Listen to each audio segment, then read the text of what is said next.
Mathura police ने MTech और MBA डिग्रीधारी चोर को गिरफ्तार किया है। ओडिशा के केंदुझर निवासी फरहान तासीर खान पहले लॉर्सन एंड टुब्रो कंपनी में प्रोजेक्ट मैनेजर था। कोरोना काल में नौकरी चले जाने के बाद उसने कई जगह नौकरी पाने के लिए कोशिश की, लेकिन सफलता नहीं मिली।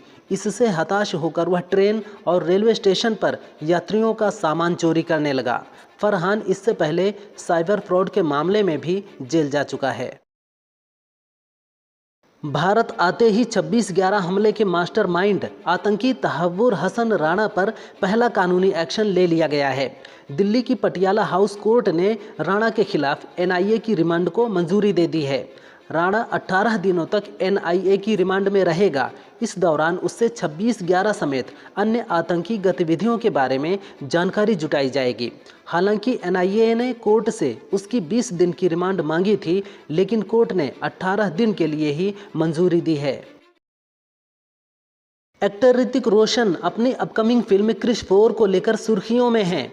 वह इस फिल्म से बतौर डायरेक्टर डेब्यू कर रहे हैं। मीडिया रिपोर्ट्स के अनुसार क्रिश 4 की कहानी हॉलीवुड की superhit film Avengers infinity war और एवेंजर्स एंड गेम से इंस्पायर्ड होने वाली है। यह फिल्म टाइम ट्रेवल पर बेस्ड होगी। ऋतिक का किरदार ट्रिपल हो सकता है। वहीं इस फिल्म में एक्ट्रेस प्रीति जिंटा की वापसी हो सकती है।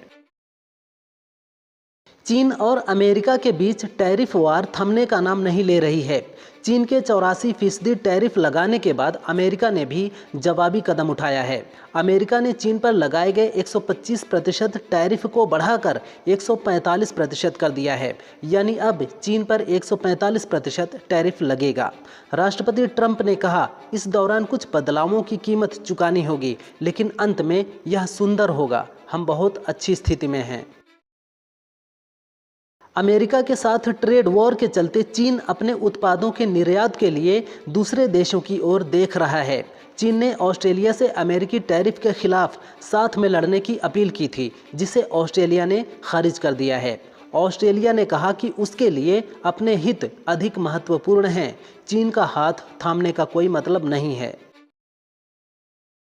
तहव्वुर राणा के प्रत्यर्पण पर कांग्रेस नेता कन्हैया कुमार ने कहा, तहव्वुर राणा का अमेरिका से प्रत्यर्पण बीजेपी की एक सोची समझी चाल है। राणा के प्रत्यर्पण का मकसद अपनी नाकामियों से जनता का ध्यान हटाना है। वक्फ कानून भी इसका उदाहरण है। सरकार दावा करती है कि यह गरीब मुसलमानों के हित में है, लेकिन क्या कोई इस पर यकीन करेगा? यह वही सरकार है जो मुस्लिम समुदाय को अपनी छतों पर नमाज तक नहीं पढ़ने देती। नए वक्फ कानून के विरोध में एआईएमपीएलबी पूरे देश में वक्फ बचाओ अभियान शुरू करेगा। यह अभियान 11 अप्रैल से शुरू होकर 7 जुलाई तक करीब 3 महीने चलेगा। इस दौरान नए वक्फ कानून के विरोध में 1 करोड़ हस्ताक्षर कराए जाएंगे, जिन्हें पीएम मोदी को सौंपा जाएगा। 7 जुलाई तक अभियान का पहला चरण होगा। इसके बाद आगे की रणनीति बनाई जाएगी। बोर्ड ने कहा है कि अभियान पूरी तरह शांतिपूर्ण और लोकतांत्रिक होगा। अयोध्या के गेस्ट हाउस में महिला श्रद्धालु के नहाते हुए वीडियो बनाने वाला युवक पकड़ा गया है। शुक्रवार सुबह श्रद्धालु बाथरूम में नहा रही थी, तभी आरोपी की परछाई उसे दिखी। यह देखकर महिला घबरा गई और चीखते हुए बाथरूम से निकली। आवाज़ सुनकर दूसरे श्रद्धालुओं ने आरोपी को पकड़कर पुलिस के हवाले कर दिया। आरोपी सौरभ गेस्ट हाउस में कुक का काम करता है। उसके फ़ोन में 10 वीडियोज़ मिले हैं।